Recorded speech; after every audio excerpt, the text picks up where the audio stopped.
Hello guys, मैं सासन रहमतुल्लाह। आप देख रहे हैं world real reaction YouTube channel. आप हमारी वीडियो अच्छी लगी को लाइक शेयर जरूर करें। प्रशांत सर की वीडियो का टाइटल है 41 Canadian diplomats to get out of India. मतलब 41 डिप्लोमेट्स को इंडिया निकलने का कहा। देखते क्या है मामला, फिर देते हैं इस पर action.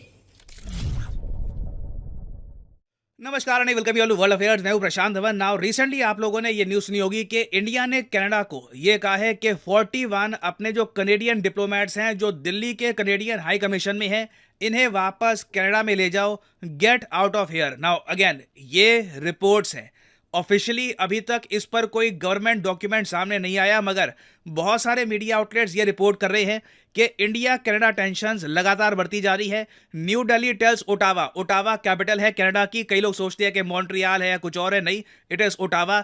Ottawa to withdraw 41 diplomats by October 10। इसी महीने की 10 तारीख तक कनाडा को यह कह दिया है कि अपने 40 से ऊपर डिप्लोमेट्स इंडिया से बाहर निकालो। अगर तुम ऐसा नहीं करते तो इनकी जो लीगल इम्यूनिटी है ये छीन ली जाएगी। लीगल इम्यूनिटी आपको पता होगा, जो ये राजदूत होते हैं, डिप्लोमेट्स होते हैं, इनको एक लीगल इम्यूनिटी मिलती है। तो मान लीजिए कल को एक हाइपोथेटिकल सिनेरियो में आपको बता रहा हूं, आप यूपीएससी एग्जाम में बहुत अच्छी रैंक हासिल करते हैं, आप आईएफएस इंडियन फॉरेन सर्विसेज में चले जाते हैं और आप बन जाते हो एक इंडियन डिप्लोमेट जापान में या पोलैंड में या किसी और देश में। तो एज ए डिप्लोमेट, एक राजदूत के तौर पे आपको डिप्लोमेटिक इम्यूनिटी मिलती है, मतलब कि आपको जेल नहीं किया जाएगा, आपको अलग से ट्रीटमेंट मिलता है, आपको बहुत सी चीजों में प्रोटेक्शन मिलती है। It is almost a different law for you. तो जो ये डिप्लोमेटिक इम्यूनिटी है ना, ये इंडिया ने कहा है कि आपसे हम छीन लेंगे अगर आपके ये डिप्लोमेट इंडिया से बाहर नहीं गए। ना यहाँ पे आपका क्वेश्चन आएगा कि इंडिया ने ये सब क्यों कहा है। और इंडिया के अलावा देखो, कनाडा आज के समय हैवी प्रेशर फेस कर रहा है। ना सिर्फ कनाडा, एक्चुअली स्पेसिफिकली मुझे कहना चाहिए जस्टिन ट्रूडो की सरकार हैवी प्रेशर फेस कर रही है, not just from India but also from Elon Musk. यहाँ पे आप देख पाओगे x.com, ट्विटर, जो आपको कहना आप कह लीजिए, इसके जो मेन ओनर है आज के समय इलॉन मस्क, इन्होंने ये लिखा है कि Justin Trudeau is trying to crush free speech in Canada, it is shameful. तो ये टॉपिक भी हम डिस्कस करेंगे कि क्यों दुनिया के बड़े जो बिलियनियर्स हैं, जो इन्फ्लुएंशियल लोग हैं, ये क्यों कह रहे हैं कि जस्टिन ट्रूडो जो कर रहे हैं कनाडा में ये शेमफुल है। तो बहुत कुछ यहाँ पे आपको जानने को मिलेगा। आगे बढ़ने से पहले आपसे क्वेश्चन पूछूंगा। क्वेश्चन ये है कि ग्लोबल इनोवेशन इंडेक्स 2023 के हिसाब से भारत की रैंक क्या है। ये है यहाँ पे आपकी ऑप्शंस, 40th, 71st, 81st या फिर 89th। कमेंट सेक्शन में करिए उत्तर, सही आंसर आपको मिलेगा वीडियो के एंड में। ना आपके माइंड में क्वेश्चन आएगा कि इंडिया ने ये सब क्यों कहा है कनाडा को, हम क्यों चाहते हैं कि कनाडा अपने जो डिप्लोमेट्स हैं भारत में, इन्हें वापस कनाडा लेके जाए। वेल नाउ, पहली बात तो हम ये नहीं कह रहे कि सारे कनेडियन डिप्लोमेट्स वापस जाएंगे, हम ये बिल्कुल नहीं कह रहे। कनाडा के जो हाई कमिश्नर हैं इंडिया में, ये इंडिया में रहेंगे, कई और जो डिप्लोमेट्स हैं वो भी रहेंगे। मगर पिछले कुछ सालों में हमने ट्रेंड देखा था कि कनाडा का जो हाई कमीशन है भारत में, वहां पर कनाडा के बहुत ज्यादा डिप्लोमेट्स आ गए थे। जितनी इनको आवश्यकता नहीं है उससे ज्यादा डिप्लोमेट्स इनके इंडिया में कर रहे थे ऑपरेट। तो इंडिया ने कनाडा को सिंपली ये कहा है कि हम लोग ओटावा, जो आपकी कैपिटल है, जितने डिप्लोमेट्स हम लोग रखते हैं ओटावा में, उतने ही डिप्लोमेट आप रखिए नई दिल्ली में। तो इसको आप कहोगे डिप्लोमेटिक पैरिटी, एक बैलेंस करना। We have informed the Canadian government that there should be parity of strength and rank equivalence in our diplomatic presence, our mutual diplomatic presence. We think that the numbers are much higher, and those details are being worked out, and we think that hence the number there will be reduction. So yes, I presume this is pursuant to our conversation or request. हम यहाँ पर कहीं से Canada को ये नहीं कह रहे कि बस निकल जाओ, हम तुमसे रिलेशन नहीं बनाना चाहते। सिंपली कनाडा को ये कहा जा रहा है कि जो आपको पहले स्पेशल ट्रीटमेंट दिया जाता था कि आपके एक्स्ट्रा डिप्लोमेट भी यहाँ पर रहेंगे, हम पूछेंगे भी नहीं कि वो लोग क्या कर रहे हैं क्या नहीं कर रहे, अब वो सब जो स्पेशल प्रिविलेजेस हैं वो खत्म हो चुकी है। क्योंकि ऑब्वियसली जब आप एक कंट्री पे आरोप लगाते हो कि एक कंट्री ने असैसिनेशन करी है आपके नागरिक की, आपकी सॉइल पर, और इतना बड़ा चढ़ा के ड्रामेटिक तरीके से अपने लोगों को ये सब आप बताते हो, तो ऑब्वियसली कहीं ना कहीं उसके कॉन्सिक्वेंसेस होंगे। अब यहाँ पे आप एक क्वेश्चन पूछ सकते हैं, मगर कनाडा को इससे क्या लॉस होगा। देखो, सीधा सीधा एक बड़ा लॉस ये होने वाला है कि कम इंडियन स्टूडेंट्स कनाडा में जाएंगे। मैं आपको फिर बता दूं, इंडियन स्टूडेंट्स बड़ी मात्रा में ह्यूज नंबर्स में जाते हैं कनाडा में। आप अगर कनाडा के टोटल इंटरनेशनल स्टूडेंट्स देख लो ना, उसमें से 37% से भी ऊपर सिर्फ इंडिया से आते हैं। It is an enormous number. अचानक से जब ये स्टूडेंट्स गायब हो जाएंगे ना, तब ये जो स्पेस है कनेडियंस फिल नहीं कर पाएंगे। क्योंकि आप यहाँ पे अगेन, मैं कई कनेडियन फोरम्स देख रहा था, वहाँ पे कनेडियंस ना जब ये न्यूज़ पढ़ रहे कि इंडिया कहता है कि जो कनेडियन डिप्लोमेट्स हैं इनको ले जाओ, ज़्यादातर जो वहाँ पर राष्ट्रवादी कनेडियंस हैं वो कहते हैं कि ठीक है हम कर लेंगे, अपने स्टूडेंट्स भी यहाँ पर मत भेजना। ज़्यादातर लोग इमोशन में आके ये कह देते हैं कि ठीक है हमें इंडियन स्टूडेंट्स भी नहीं चाहिए, कनेडियन इकोनॉमी को जो इंटरनेशनल स्टूडेंट्स हैं ये कहीं और से मिल जाएंगे। फिर उसके बाद मैं देखता हूँ एक नॉलेजेबल आदमी इन लोगों को ये बात रिमाइंड कराता है, अगर इंडिया से नहीं आएंगे स्टूडेंट तो कहाँ से आएंगे? कौन सा एक ऐसा देश है जहाँ पे इतने सारे लोग, आप कह लो, बहुत ज़्यादा अट्रैक्टेड फील करते हैं एक इंग्लिश स्पीकिंग कंट्री में मूव करने के लिए? दुनिया में बहुत लिमिटेड कंट्रीज हैं इंडिया जैसी, जहाँ पर इंग्लिश प्रॉपरली लोग बोल लेते हैं, समझ लेते हैं कि क्या कहा जा रहा है। जो उनका स्कूलिंग सिस्टम है वहाँ पर इंग्लिश पढ़ाई जाती है, और उस कंट्री में एक बड़ी मिडिल क्लास भी है, अपर मिडिल क्लास भी है, जो करोड़ों रुपए खर्चने को तैयार है बाहर पढ़ने के लिए। दुनिया में ऐसे देश बड़े कम आपको मिलेंगे। आप खुद सोच कर देखो, अगर इंडिया से स्टूडेंट्स की सप्लाई नहीं आती तो कनाडा की यूनिवर्सिटीज़ को स्टूडेंट्स कहाँ से मिलेंगे? जापान से, जहाँ पर आबादी लगातार गिर रही है, या चाइना से, जहाँ पर सेम प्रॉब्लम है। Chinese students by the way Canada इतना जाते भी नहीं है, ज़्यादातर उनका फोकस रहता है यूएस की तरफ। रशिया से रिलेशन इनके ऑलरेडी ख़राब हो चुके हैं। अफ्रीका में कई देश हैं, वहाँ पर आबादी के पास इतने पैसे हैं नहीं, करोड़ ऑफ रुपीस या डॉलर्स आप कह लीजिए, कि वहाँ पर कनाडा में जाके ये सब पैसा वो खर्च पाएँ। तो कहाँ से आएंगे? यूरोप में ऐसा नहीं है कि लोग इतना डेस्परेट बैठे हैं। कोई आदमी जर्मनी में रहता है, वो कॉन्फिडेंट फील करता है, वो कहता है कि मेरे देश में ठीक ठाक यूनिवर्सिटीज़ हैं, मुझे कनाडा में जाने की आवश्यकता नहीं है। सेम केस बाकी यूरोपियन कंट्रीज़ में आपको मिलेगा। तो जो ये बड़ा डेफिसिट आएगा इंडियन स्टूडेंट्स के निकलने के बाद 40% का, कनेडियन इकोनॉमी, इनकी यूनिवर्सिटीज़ उसको भर नहीं पाएंगे। और ऑलरेडी मैं ये बात देख रहा हूँ कि कई इंडियन स्टूडेंट्स ऑलरेडी कनाडा के ऑल्टरनेटिव्स को देख रहे हैं कि कनाडा ना जाकर किसी और कंट्री में पढ़ने के लिए जाए, क्योंकि सेफ्टी कंसर्न्स ऑब्वियसली यहाँ पर है। इंडिया ने ओपनली बोल रखा है कि कनाडा आप जाते हैं तो वहाँ पे सेफ्टी का इशू आ सकता है। कनाडा में क्रिमिनल्स, टेररिस्ट को जगह दी जाती है।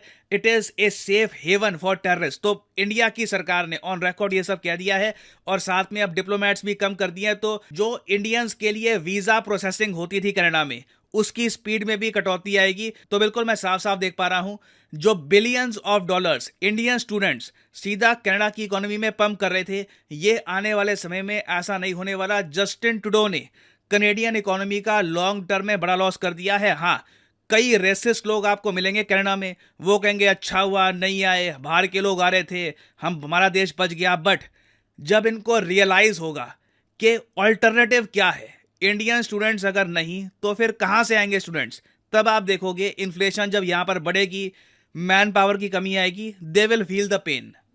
ना एक तरफ तो हमने यहाँ पर बात कर ली है मैसिव इकोनॉमिक लॉस की, दूसरी तरफ ना जस्टिन ट्रूडो की आलोचना इलॉन मस्क जैसे लोग इसलिए कर रहे हैं क्योंकि कनाडा में फ्री स्पीच जेन्युइनली खत्म किया जा रहा है। यहाँ पे आप देख पाओगे इलॉन मस्क ये कह रहे हैं, Justin Trudeau is trying to crush free speech in Canada. Justin Trudeau ने बेसिकली क्या किया है, अपनी सरकार को ये कहा है कि जो भी हमारे देश में कोई ऑनलाइन प्लेटफॉर्म है जहां पर पॉडकास्ट या फिर कोई और सर्विस होती है, उन्हें सरकार के साथ रजिस्टर करना होगा। जो वो बोलेंगे, जो उनके मुंह से निकलेगा, वहां पे काफ़ी हद तक गवर्नमेंट का कंट्रोल होना चाहिए। तो फ्री स्पीच बेसिकली खत्म है।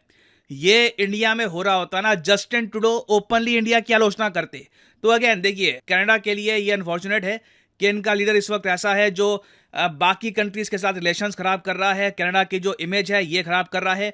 Overall as a country Canada is beautiful, लोग यहाँ पे काफी अच्छे हैं, जैसे दुनिया में और जगह होते हैं, मोस्ट पीपल आर नाइस। मगर अनफॉर्चुनेटली जो यहाँ पे लीडरशिप है ना, वो इस कंट्री का बहुत ही डीप नुकसान करने वाली है, जो कई डेकेड्स तक महसूस किया जाएगा।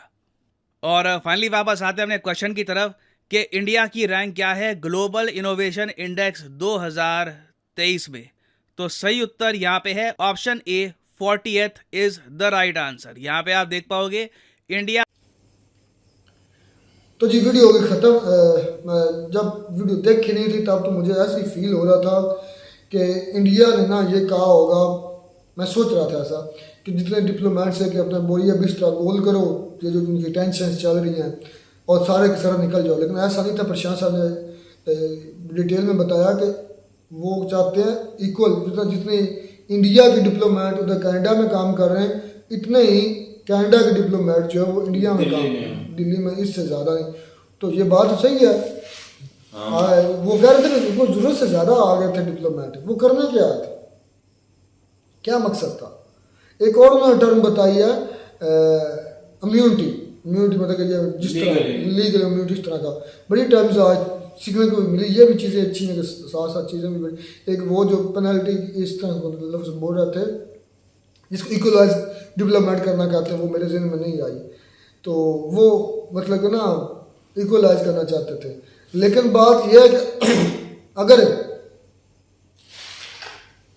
मैं आज एक न्यूज़ पढ़ रहा था, उसमें लिखा था कि जो है ना यूरोप, उसने इंडिया के आगे घुटने टेक दिए, मतलब इंग्लिश में थी स्टेटमेंट, हाँ, मतलब इस मसले पर जस्टिन ट्रूडो और पीएम मोदी या असेंबली इंडिया और कनाडा के मसले पर।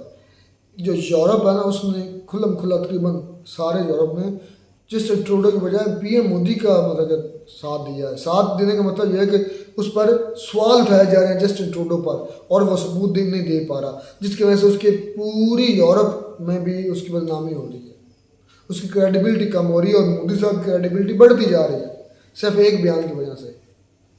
लेकिन ऐसे में ये इसने किया था पार्लियामेंट में खड़े होकर वोट बैंक के लिए, मुझे ऐसा लगता है जस्टिन ट्रूडो ने।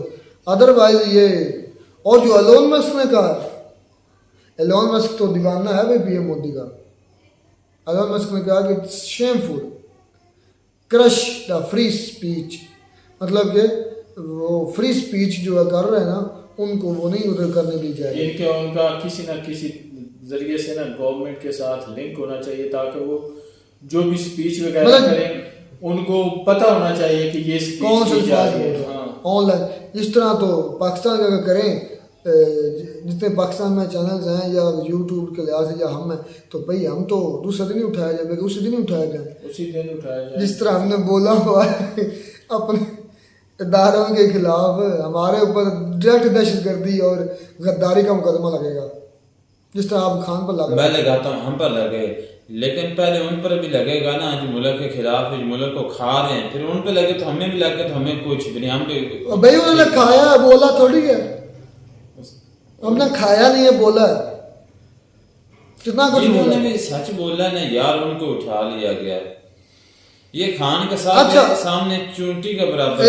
एक बात ये है कि यहाँ पे कनाडा को है ना जस्टिन ट्रूडो की वजह से, या जस्टिन ट्रूडो की जो उसने इंडिया के खिलाफ पॉलिसीज लागू की है ना, उसकी वजह से काफ़ी नुकसान उठाना पड़ा, जिसकी वजह से एक मैन पावर है, दूसरी उसकी जो स्टूडेंट्स की शक्ल में इन्वेस्टमेंट होती थी, या स्टूडेंट्स जो भी पैसे या डॉलर्स वगैरह लेके जाते थे, उसमें काफ़ी हद तक कमी हुई है। और ये कमी हुई है और लॉन्ग टर्म कमी लॉस है ये कनाडा के लिए, जैसा कि प्रशांत सर ने कहा है। तो मुझे भी लगता है कि ये काफ़ी लॉस है कनाडा के लिए, उसने दोनों तरफ से ये लॉस किया है अपने जो कह रहे हैं कि एक चीज़ वाज़ेह है की वजह से। एक चीज़ वाज़ेह है, क्या इंडिया लेवल चाहता है हर जगह पावर।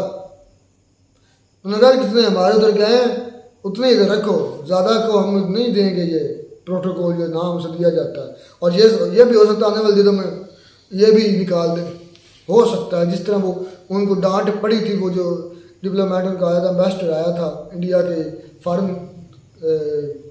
फॉरेन ऑफिस में, और 4-5 मिनट की जो उसकी मीटिंग हुई थी, आग गोला होकर निकला था, तो उससे यही साफ वाजे हो रहा था कि कितनी डांट पड़ी होगी उधर से। तो इसका मतलब जब डांट पड़ रही है, उसका चेहरा बताया, इसका मतलब इंडिया की पावर शो हो रही है। जब वो निकला था, भाई सही बात है ना, उनका मुल्क है, वो अपने हिसाब से उसको चलाएंगे, इनकी कनाडा की मर्जी से थोड़ा चलाएंगे, वो अपने फैसले करेंगे, अपना एक्शन लेंगे। जो भी उन्होंने बात करनी उनको बुला के, वो डांट तो उन्होंने करनी थी, उनकी क्लास तो लेनी थी उसकी। अभी तक सबूत जो नहीं दिया, इल्जाम लगा दिया, सबूत अभी तक नहीं आया, किधर है सबूत? ये पाकिस्तान थोड़ा है भाई, वैसे कोई भी मसला पाकिस्तान में हो तो वो आगे जाके उनको बुला लाते हैं, कोई भी हो एम्बेसडर हो, जाके वहाँ पे मसला थमा देते हैं, भाई ये हुआ।